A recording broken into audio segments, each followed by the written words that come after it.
Avez-vous déjà vu? Ah, j'ai bien m'amuser sur le nouveau projet. Il y a pas mal de choses à faire. 25 critiques, 122 high, je vais pouvoir faire un grand ménage. Ça va bien se passer. Faut juste que je mette ça dans la to-do list de mon PO et que je lui en parle tout de suite. PO, tu as vu toutes ces critiques et toutes ces highs là? Il faudrait faire quelque chose. Ça serait bien de nettoyer tout ça. Attends, tu veux dire qu'il y a 27 critiques, 122 failles de sécurité majeures, qu'on risque un craquage en prod à tout moment? Oh, t'as bien fait de me prévenir, je vais tout de suite prévoir une task force et appeler le juridique pour être sûr. Avez-vous déjà vu? Bon, à défaut, je vais peut-être plutôt rentrer dans le code. Alors, on va faire avancer les choses. Qu'est-ce qu'on a là? Oh, c'est quoi ces variables? Oh, je comprends pas grand-chose. Ça m'a l'air un peu labyrinthique. Ça m'a l'air un peu labyrinthique. J'ai déjà vu ce passage, non? Ouh là là, ça s'arrête quand? Arrêtez-le parce que là, j'en peux plus là. Je comprends rien. Qu'est-ce qu'ils font? Et ça s'arrête jamais. Ça s'arrête jamais. Là, il va falloir que je prévienne le PO. Je peux pas travailler dans ces conditions. Je comprends rien à ce code-là. T'as vu ce code-là? Il est moche, non? Et il faudra changer tout ça avant de travailler quoi que ce soit. Je peux pas travailler dans une condition pareille, moi. Comment je vais faire? Non mais la technique, clairement, c'est pas la prio du business. Moi, j'ai jamais réussi à leur négocier qu'on fasse ça en priorité. T'as vu la deadline de la MEP? Non, non, non, attends, ça c'est pas du tout prioritaire, on va le mettre en bas de backlog. Bref, vous le comprenez bien. Ils ne se comprennent absolument pas.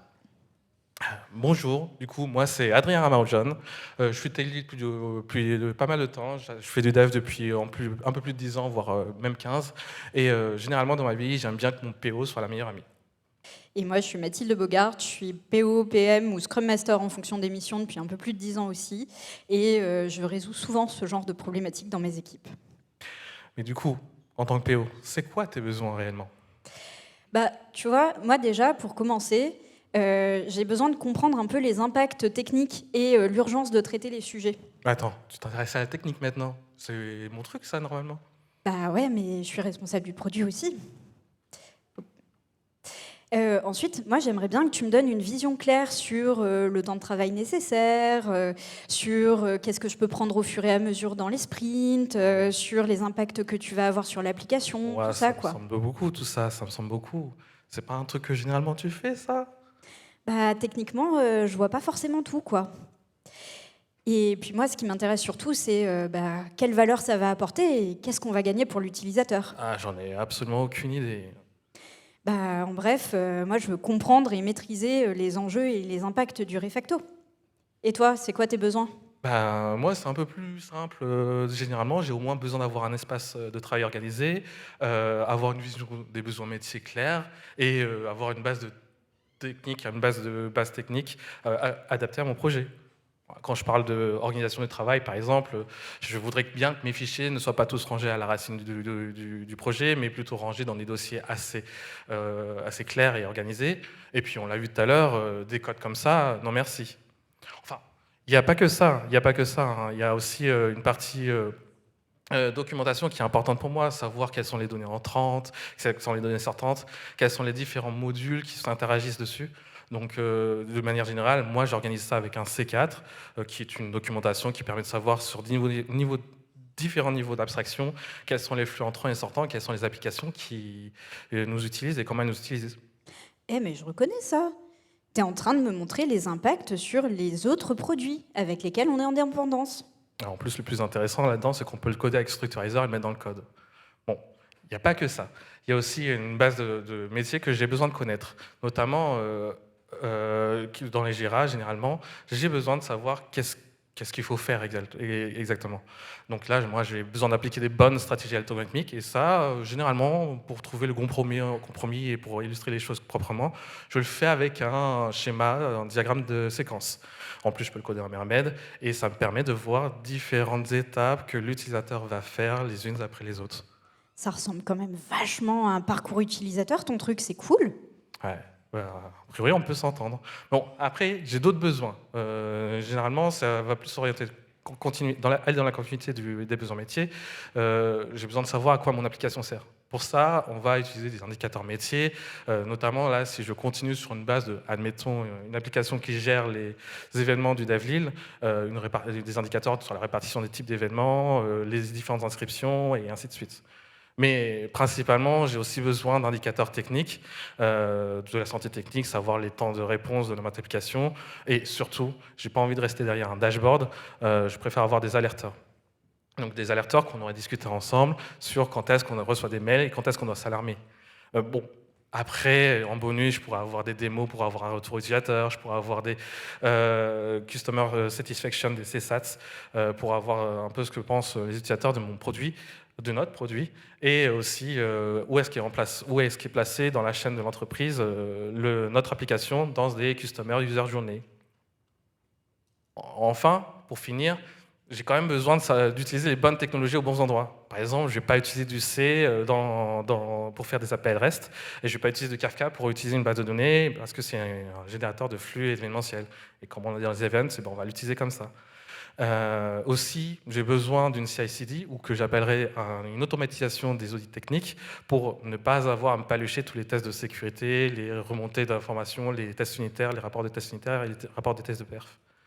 Bref. D'une manière générale, j'aimerais bien juste cliquer sur un bouton que ça se mette en prod.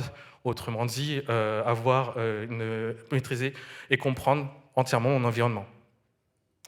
Je comprends. Mais du coup, qu'est-ce que tu aimerais que je fasse, toi ? Bah, tu vois, moi, en tant que PO, j'aimerais vachement que tu me facilites la vie. Genre, si tu pouvais mettre toutes tes user stories dans l'Epic d'aide technique, ça me faciliterait la vie. Ah bah justement, j'ai pensé, moi de mon côté, j'aimerais bien avoir un espace personnel pour lister l'ensemble de mes sujets.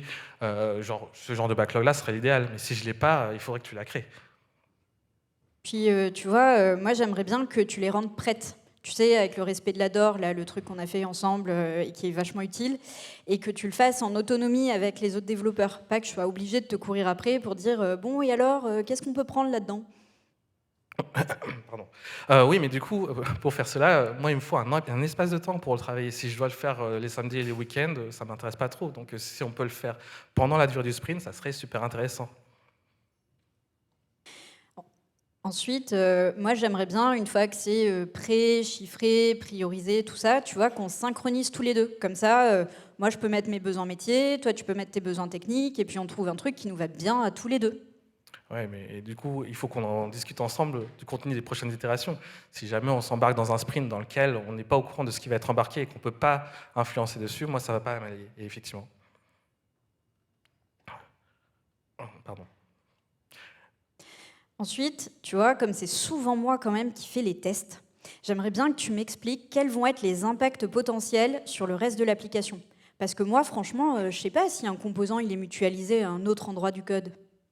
Oui, mais pour ça, du coup, il faut qu'on travaille ensemble les indicateurs métiers. Comme je l'ai dit tout à l'heure, c'est un peu important pour savoir quels seront les impacts et comment vont influencer ces impacts et sur quel curseur on va jouer.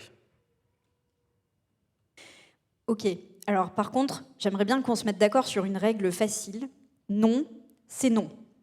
C'est-à-dire que si je te dis non, s'il te plaît, pas de dette technique en sous-marin. Oui, mais du coup, il faudrait quand même que mes sujets apparaissent un peu dans la backlog. S'ils sont tout en bas juste pour faire joli et qu'on fera ça genre l'année prochaine, ça ne me plaît pas vraiment. Il faudrait définir une priorisation technique comme sur les sujets métiers. Ok, bah du coup, est-ce que tu pourrais être force de proposition pour qu'on puisse inclure les réfactos techniques dans les nouvelles features ? Genre si je te dis il y a ça qui va arriver, toi tu me dis hey, PO, peut-être qu'on pourrait le mettre dans telle nouvelle évolution, on va refactorer ce vieux bout de code tout nul. Ok, mais est-ce que tu es capable de comprendre tout le langage qu'on utilise dans ces différentes forces de proposition que nous on te fait ? Ça serait bien que tu puisses comprendre. Ça serait bien que tu puisses comprendre les différents sujets comme qu'est-ce que c'est qu'une API REST, qu'est-ce que c'est qu'une base de données. Je ne te demande pas de savoir écrire du SQL. Cependant, savoir qu'est-ce que c'est que notre base de données et qu'est-ce que c'est qu'une intégration CSS semble essentiel. De manière générale, moi, j'ai besoin que tu sois sensibilisé au concept technique du projet. Bah, moi, j'ai besoin que tu sois transparent et que tu me mâches un peu le travail sur la partie technique. Mais du coup, qu'est-ce qu'on va faire ? Bah, le premier conseil qu'on voulait vous donner aujourd'hui, déjà, c'était de vulgariser. Vulgariser, l'idée côté PO, ça va être Ça va être de donner du sens en fait à votre équipe en repartageant la vision, les impacts, pourquoi on priorise comme ça, qu'est-ce qui va être le plus important et en gros, quelles sont les valeurs business qu'on va pouvoir apporter aux utilisateurs. Ensuite, il faut donner de la visibilité parce que justement, si vous dites à vos développeurs qu'est-ce qui va arriver, c'est vachement plus facile pour eux de pouvoir inclure les réfactos techniques à ce moment-là dans les propositions qu'ils vont vous faire. Et enfin, moi je vous conseille de rendre mesurable en fait la stabilité et les performances de votre application. Parce qu'aujourd'hui, trop souvent, la maintenabilité et la stabilité du code ne sont pas rendues visibles pour le business, et du coup, ça fait que vous avez du mal à le prioriser. Et toi, tes conseils côté dev ? Donner un bon niveau de détail, ça ne sert à rien de faire comme on l'a fait en introduction, de dire qu'il y a des failles critiques dans le projet. Il faut savoir quelles sont les failles critiques importantes, sinon on va se prendre une crise de panique en pleine poire et ce ne sera pas efficace. Le PO n'a pas besoin de tout comprendre, il a juste besoin de comprendre l'essentiel de ce qu'il voit et ce que vous lui remontez comme information. Pareil, on parlait de documentation aussi, si vous faites de la documentation C4, rendez les schémas accessibles, ne faites pas juste des dessins que seuls les techos puissent comprendre, ne mettez pas des bouts de doc dans l'architecture du produit, allez plus sur une documentation qui est avec des dessins, tout le monde comprend. Et de manière générale, les métriques c'est pareil, si elles sont avec des labels techniques, ça ne va pas être efficace pour le PO et le PO ne comprendra pas ce que vous lui montrez. Enfin, avec toutes ces métriques, vous pourrez construire facilement un argumentaire pour montrer à quoi vont servir les différentes évolutions, les différentes dates techniques que vous voulez résoudre. Et c'est ça l'essentiel, c'est de montrer principalement à quoi va servir votre refactorisation. Le deuxième conseil qu'on voulait vous donner, du coup... Juste avant ça, je voulais montrer un petit exemple. Oui. Juste avant ça, je voulais montrer un petit exemple de comment on peut justement, à partir d'un sujet technique, récupérer un besoin utilisateur et donc vulgariser un sujet. Tout simplement, si on prend cet exemple ici, en tant que développeur, j'aimerais pouvoir créer un consommateur Kafka qui va consommer toutes les données du Grand Palais pour consommer les données utilisateurs. Ici, il y a une grosse question, c'est déjà qu'est-ce que vient faire le développeur d'une application. Jamais un développeur n'est la cible d'un produit. Donc, c'est la première chose qu'on va essayer de résoudre. Pour qui on fait ce développement? Pas pour le développeur. La deuxième chose, c'est quelle valeur apporte ce développement. La valeur n'est pas de consommer des données. Non, bien au contraire, ça ne serait pas une valeur ajoutée à un produit. Plutôt, on va essayer de résoudre ça d'une autre manière, c'est de se dire, en tant qu'organisateur, là on cible quelqu'un qui est vraiment une persona du produit, j'ai besoin d'avoir accès aux données des spectateurs du Grand Palais. Donc ça, c'est un vrai besoin que les organisateurs ont afin de préparer une exploitation des statistiques sur les spectateurs. Donc ça, là, on a réorienté notre demande sur quelque chose d'un peu plus fonctionnel. Et est-ce que ça te va? Ça me parle déjà beaucoup plus. Tu m'as parlé de user et tu m'as parlé de valeur. Il y a plus de Kafka dedans que le PO ne comprend peut-être pas forcément. Ensuite, le deuxième conseil qu'on voulait vous donner, c'était de découper et prioriser. En fait, pour pouvoir prévoir un budget d'aide technique, il faut qu'on ait une idée à la grosse de combien il va falloir qu'on négocie avec le business. Donc plus on va avoir une vision claire en fait, de ce que vous attendez, de ce dont vous avez besoin, plus ça sera facile pour nous d'aller le négocier. Ensuite, moi, je conseille toujours aux PO et aux PM d'inclure leurs développeurs dès la phase de conception. Pourquoi? Parce que si votre business vous demande un truc et qu'en fait, vous pouvez peut-être y arriver en standard avec 2 clics de plus, ou alors si techniquement, c'est absolument pas faisable sans inclure une méga dette technique, eh ben, si vous avez vos développeurs avec vous dès le début, ce sera vachement plus facile de l'anticiper. Côté développeur, pensez à vos QA et vos PO. Si vous faites des grosses tâches, ça sera très dur à tester. Donc, les petites tâches limiteront les impacts. Ça sera plus facile à intégrer dans les prochains sprints. Enfin, en priorisant, vous allez construire la confiance avec votre PO. Ça vous permettra du coup de mieux proposer des nouvelles choses sans avoir à chaque fois à sur-argumenter sur les sujets et sur les valeurs ajoutées. Enfin, quand vous faites une refactorisation, les feature flags sont salvateurs. Ils vous permettent de désactiver et réactiver des features et de paralyser en prod deux mécanismes d'utilisation. Et petit point très important, pensez à l'automatisation des tests. Ça facilite le discours pour réussir justement à intégrer des nouvelles features et des nouvelles refactorisations. Tu as un petit exemple de découpage?